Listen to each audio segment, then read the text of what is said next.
All right, I am working on my last denial that I'm going to do for today.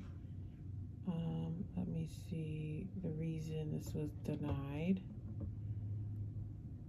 It's saying that we're billing two. Okay, we were. The patient was seen in the office and then sent to the hospital and was admitted. So because it was the same exact specialty, you can't bill two E&Ms on the same day.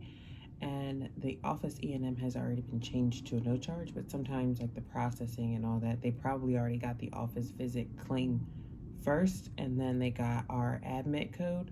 So I'll just have to let them know to send this claim back because we already voided out that office visit charge. So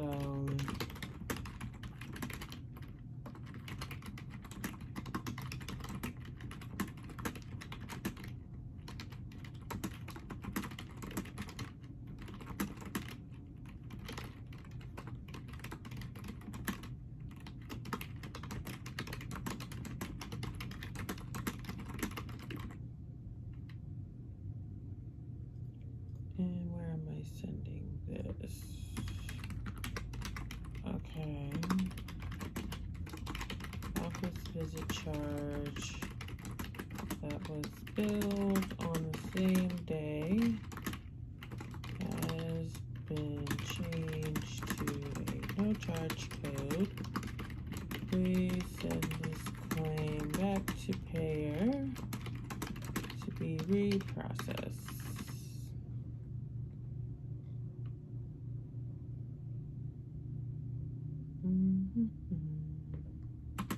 I'll just put patient. All right, put that. Okay. So that one is done. Let me see another work queue if everything is good, because I know I had a couple from yesterday. Okay, these I don't have to worry about. This one needs an LMP. I don't know why I keep saying that, because I already attached it. Okay, so I will transfer this.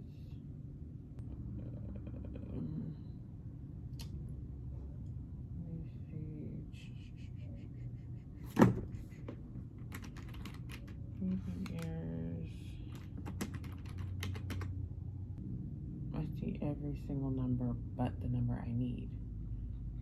What the heck?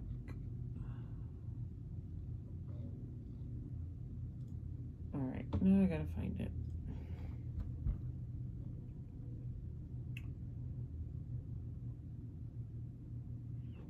Okay. Found it.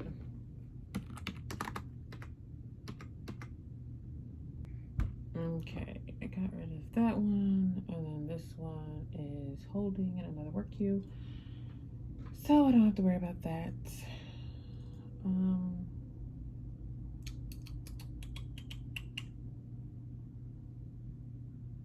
Okay, so now we're getting ready to jump into coding.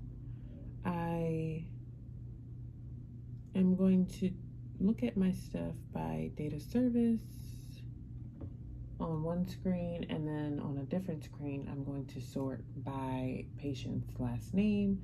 And I do that because, one, I want to see what the oldest date is in my work queue, because we're always supposed to work the oldest date. And then number two is I want to get the entire stay taken care of. So if the patient was in the hospital, let's say from July 1 through July 10th, I'm going to get all of July 1s on one screen, and I'm going to see that patient. And then on my other screen, it's going to show me if she was seen for multiple days, and that way I can get her entire stay out. So that is what I like to do. Let me see what my oldest date is. And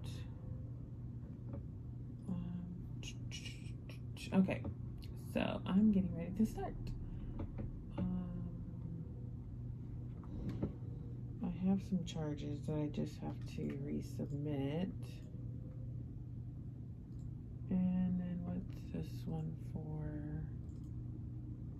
Diagnoses. This one, oh, I forgot this was up here.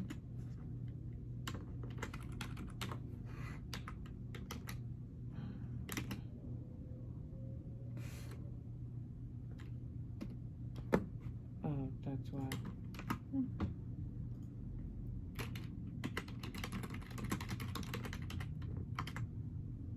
Okay, first up we have a delivery. Actually, hang on, let me flip this. And it's going to be a vaginal delivery. I'm going to pull up all her visits so I can make sure we bill them out correctly. And I'm talking about her prenatal visits. When I say visits, I have to check her insurance to make sure that was the same throughout the entire pregnancy, and it looks like it was. So let me just make sure we billed for all of them. Her first visit was 12/1, and there is the visit for 12/1, and we billed it out. Okay, so we're good. We can just go ahead into her hospital charges and bill for this delivery. And it looks like she was seen by one of my midwives for the entire stay. So I love when that happens, because I can just do everything on one charge session.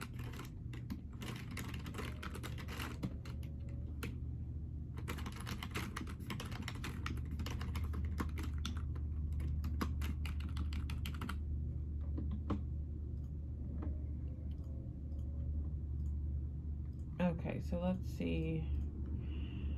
Her HMP.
Okay, you guys, so I'm getting ready to clock out. It is almost 8 o'clock. I like to clock out around 8:30, so that way I can get my son ready, give him breakfast, and then I'm going to drop him off at summer camp.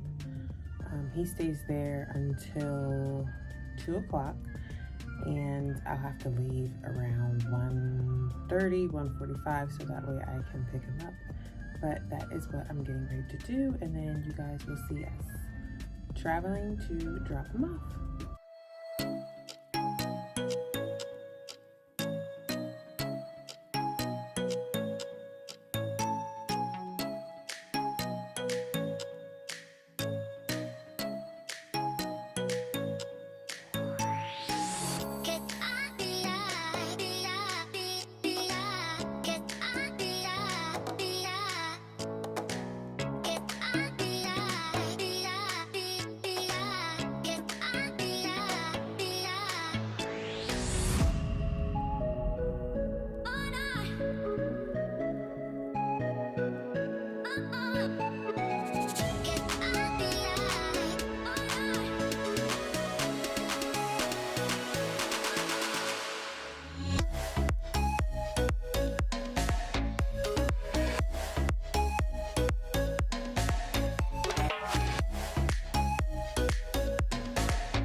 It is almost 10 o'clock, and I need to set out the meat that I'm gonna cook for today. And we have been getting HelloFresh meals, so I'm not really sure which one I want to make today. Some of them have been really good, so let me show you guys really quickly the ones that I really loved. This one was good. I won't say that I loved it. And this video is not sponsored. This one, the crispy Cajun chicken sandwich, bomb. I love that one. I love the sauce that they had us make with it. It kind of reminded me of eating Chick-fil-A. That noise you hear is the dryer or the washer? It's the dryer. This one was good too. I love the spicy sauce and the seasoning that we use on this chicken. This is sheep pan I always get this wrong, and I like the way I say it, but my husband always corrects me, so I'm just going to say it the way I say it. Monterey Jack unfried chicken. That one is good. This burger was bomb. This one, it was okay. This one I did like. You know, our family loves hot stuff, so anything that has like spicy seasoning, red hot, Cajun, that is right up our alley. These taquitos were good. We didn't use pork. We did use ground beef because we don't eat, well, I don't cook pork, but I do eat it outside the home. We tried these as well. I used ground beef instead. We did not put on the cabbage, so it was okay.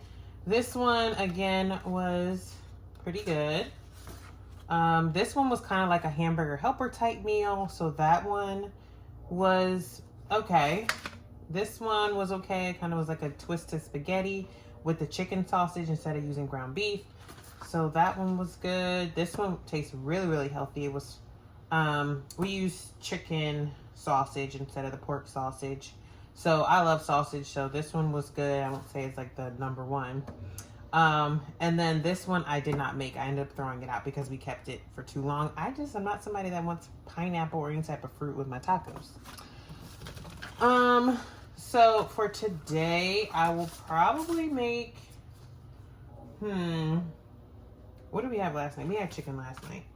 So this was the meal that I had thrown out that my son had in the microwave that I kept overnight. I don't know if you guys, if your kids don't eat all their food, do you save it just in case they want it later? I am that mom. I'm not about to throw it out and then you come back to me a half hour later. I'm ready to eat. I want something else. No, you're going to eat the food that we made. So I threw that out this morning, but I think we might be doing the meatloaf, broccoli, and potato wedges.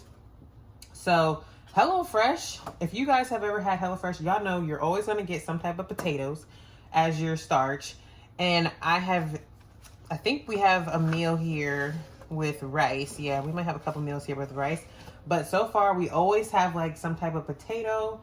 And we always have sour cream as our ingredient. I swear, like, if there was like a questionnaire, like what's one ingredient HelloFresh is going to have in your bag, it's going to be freaking sour cream or potatoes. So tonight is going to be the meatloaf, and I'm just going to stick this here on the fridge to remind myself that that is what we're having.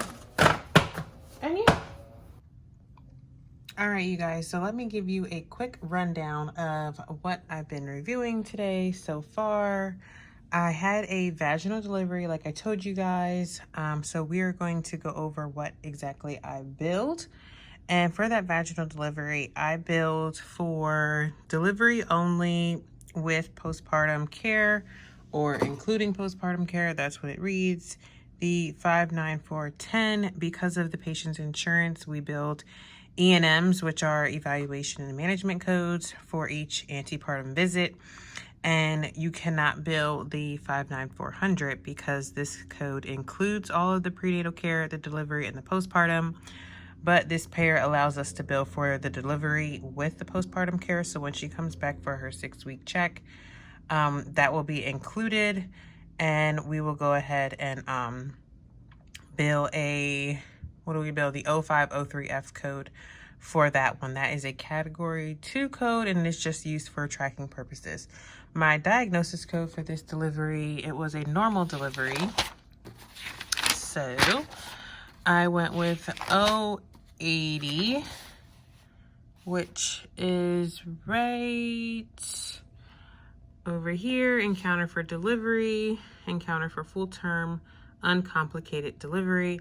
And then I also added on my outcome of delivery, which was the Z37.0. I have it written there. And then the weeks of gestation, which is Z3A. And then I believe she was 39 weeks. So if I go back to the Z's, we will see that weeks of gestation, Z3A.39 is the weeks of gestation. And then Z37.0 is the single live birth. So that was my first delivery, because I have another one, but I'll go over that when we get there. The next thing I had was a hysteroscopy and DNC with Novashore, which is endometrial ablation. So I have to go back to my hysteroscopy procedures, and right here underneath laparoscopy, hysteroscopy, on this page here, I'm going to go over to this side underneath the 58558, and we are going to look for with endometrial ablation. So this is the code that I used, the 58563, and the reason for this procedure was abnormal uterine bleeding and an intramural fibroid. So those diagnosis codes were N93.9, abnormal uterine and vaginal bleeding, unspecified. And then for the fibroid, that one was the 25.1 for intramural. Right here. So those were my 2 diagnosis codes for that procedure. And then I had another hysteroscopy and DNC. This one was for postmenopausal bleeding, and this one was just a regular hysteroscopy and DNC, so we didn't do anything else. So I'll report the 58558. And then for the PMB, I actually have a tab here for PMB, so I'm just going to jump there, and that code is N95.0. So that was my only code reported for that hysteroscopy. And then we had another hysteroscopy. This one was hysteroscopy and removal of an IUD, which is going to be considered an impacted foreign body because the IUD was displaced or malpositioned. So I went with, where is it? 58562, which is the hysteroscopy, surgical with removal of impacted foreign body. And then I do have a tab for that code as well because I rarely use T codes, so I like to use this tab. And then down here is the TA3.32XA, because you see it says there is 7 characters or 7 digits for this code, so you need to have the XA. And the A stands for initial encounter. And you'll see in your in the beginning of your ICD-10 book why you need to use the X and all that. It's just a placeholder, so that's why we use the X. And then the 7th character is added for each category, it says. So is it the initial encounter, is it a subsequent, or is it a sequela? So this one was the initial encounter. So that is what I went with for that one. Then we had a Leep colonization. So let me get my ICD-10 book back to where I need to go. And then the Leep is going to be under cervix uteri. Actually, I just passed it. So it was a colonization with the loop electrode excision. So that's the 57522. And the diagnosis codes was for SIN3 and HR-HPV, which is high risk human papillomavirus. So the diagnosis codes that were listed as like my pre-op was D069, R87810. But when I got to pathology, hang on, let me show you guys that code, the D069, right over here. So when I got over to pathology, it actually came back as SIN2. So instead of using the D069, I reported SIN2, which is the N87-1, and then I kept the R87810 for the high-risk HPV testing positive. So let me show you guys that code, which is right there, R87810. Now, when you guys are coding, you always want to, look in the index before you go in the tabular list looking for codes. I already did all that and I have codes memorized, so I really don't go to the index for things. Like if I have the postmenopausal bleeding, I'm not going to look it up in the index every single time I see PMB because I already know the code for it. So if you guys don't see me in the index here, it's because I either already looked it up or I've looked it up so many times that I already know the code to report. Okay, so then we had a patient that was admitted to the hospital for pelvic pain and fever. So I'm going to be using E&M's hospital care codes. So I need to get over to 99221 through 223. But we didn't do the admission. Another provider from my specialty did the admission. I just did the subsequent days and the discharge. So right here in the beginning, this one is for hospital observation. And where is inpatient? Right down here, hospital inpatient services.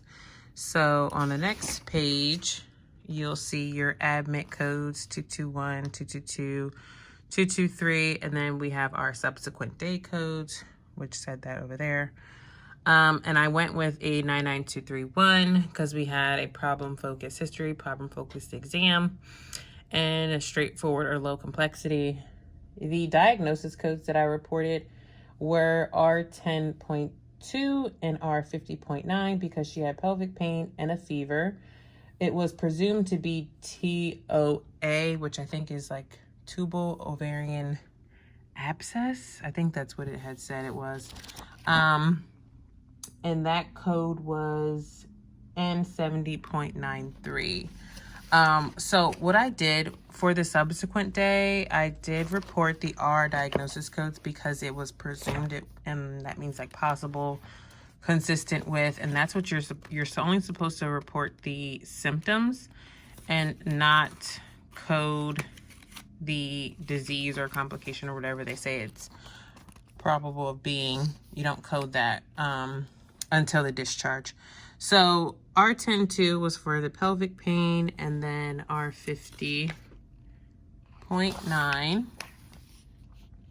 was for the fever. But once I got to the discharge, that code we used, let me see, is it on this page? Yes. Hospital discharge 99238. There was no documentation of time. So when they don't document time, you always go with the 99238 because it's 30 minutes or less. If they had 31 minutes, we would go with the 99239. If they had 30 minutes, you would go with the 99238. So on that discharge summary, they stated possible TOA. And when I looked that up, it came out to be the N90.73. N90, where is it? Was it N90? No, I keep saying N90. N70.93. I always get those two mixed up. So N70.93, salpingitis or oophorytis unspecified. And I want to show you guys, I have wrote down the page number where they tell you about coding possible diagnosis codes on the discharge. So let me just flip over there. It was on page 31 in my book. Okay, right here in the coding guidelines.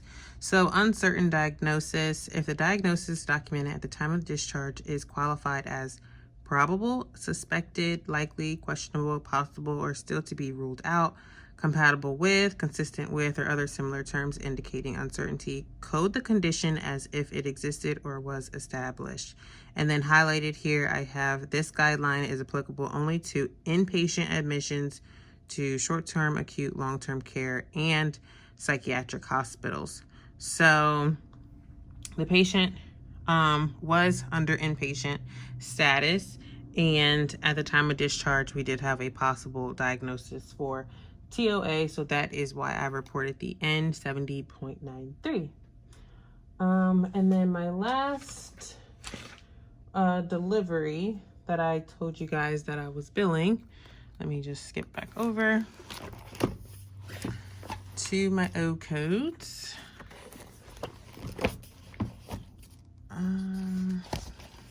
Okay, so this delivery, I actually had to correct some of her prenatal visits because she didn't have insurance for about 3 of her visits. So we weren't able to bill that category 2 code. And I had to change those to office visits or office E&Ms. Let me keep turning the page here. But then she did get insurance halfway through, and we were able to bill out 6 of those prenatal visits. So what I billed to her insurance was the 59425 for antepartum care only, 4 to 6 visits. And then once we got to her delivery, I had to bill for, I think it was a vaginal, a vaginal delivery only with postpartum care. So again, whenever you break up the global package, which is like her entire pregnancy, whenever you break that up and you're billing things separate for like the prenatal visit, you can't bill the 59400. You have to bill for the delivery, and then if you're seeing the patient for her 6-week check, you bill the postpartum care. So I went with the 59410. And my diagnosis code, she had chronic hypertension.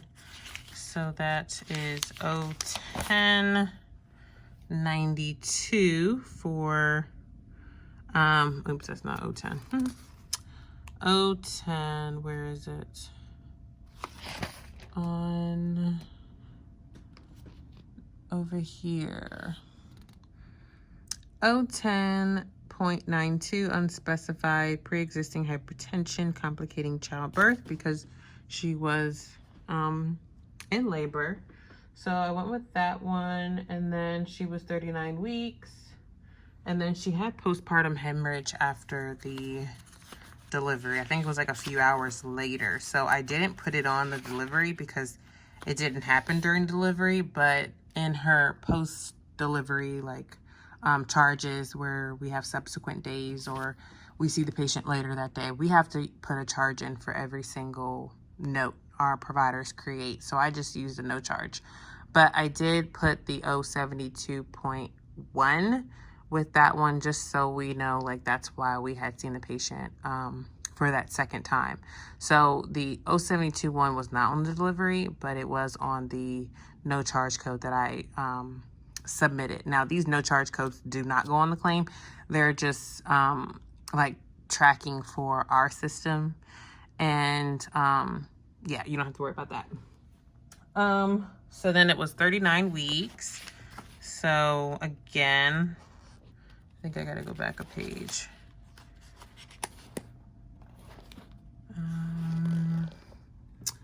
Z3A 39 for 39 weeks.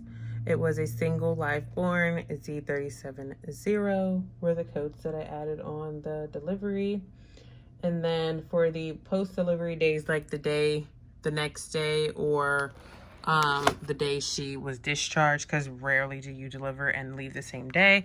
So because we can't bill for that delivery or subsequent day, we report the 99024. And I feel like I always forget where this code is at in my book. I feel like I always forget. Let me see if it's back here. I have a feeling it's back here because I think I've seen it before. And it's 99024. Yes, under miscellaneous services, this is on page 844 in my 2022 CPT manual. And it's post-operative follow-up visit, normally included in the surgical package to indicate that an evaluation and management service was performed during a post-operative period for reasons related to the original procedure. So that is the code that I reported for those post-delivery days, or the days after delivery. They mean the exact same thing. And then the last procedure or surgery that I'm going to tell you guys about is an what is it? I'm not sure if it was outpatient or if it was, I think it was in our ambulatory surgery center. And the patient had, where's my paper? Okay, I actually printed out the op note. I tweaked it a little bit, but let me go over to the code that I reported. Okay. So it says here, the patient was admitted to the hospital with a brief history of severe dysmenorrhea and clinical diagnosed endometriosis. She had pelvic ultrasound that was normal, or a pelvic ultrasound. The patient now presents for diagnostic laparoscopy, possible excision and ablation of endometriosis after discussing therapeutic alternatives. We have our pre-op and post-op diagnosis codes. You always go with post-op diagnosis codes, never pre-op. And then here is the op note. We have the findings and then pathology. So these were actually the diagnosis codes I reported, except I changed this one to N80.1 because the endometriosis was on the ovaries. Everything else pretty much stayed the same. So I want to show you guys something really quickly. Once you become more familiar and you've done like coding for years and years and years, you will know that a lot of the information in the op notes is kind of like gibberish. It's important to read, definitely always read through it, but some of it can be repetitive. So let me just show you the main piece that is important in this op note. Where is it at?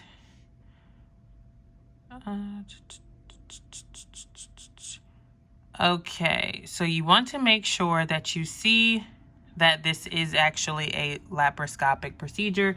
So you want to make sure you find that trocars were placed. What is another one? Here's another one where they're saying they're placing trocars. So this is indicators that this is going to be a laparoscopic procedure. So you know you should be in the laparoscopy section.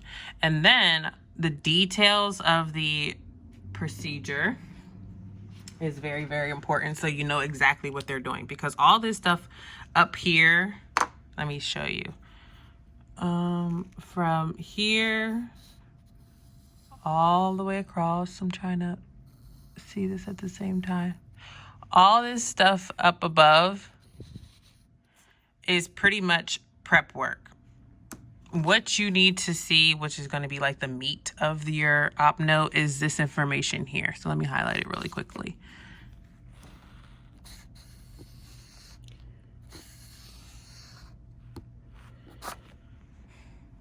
That right there. Do you see how little that is? Like, that is all I needed to know in order to figure out what code I'm billing. So the left ovary was grasped, and using the ligashore, the cyst was incised and drained of clear fluid. The cyst wall and a portion of the ovary was then excised, including the ovarian endometriosis lesions. So that code is going to be 58662, which is laparoscopy surgical with fulguration or excision of lesions of the ovary, pelvic viscera, or peritoneal surface by any method. So you see that entire paragraph? What I highlighted is what I needed to know in order to know what code I'm using. So again, you want to make sure that it is a laparoscopic procedure, but then you want to look for the meat of it. So what did they actually do once they got in there? And then as you see, excuse me, the patient was turned over to another surgeon for the appendectomy. And then we were there to close. These were our findings. And then this was pathology. They didn't really give us any diagnosis for the cyst. It was benign. So we are going to keep the N83.202.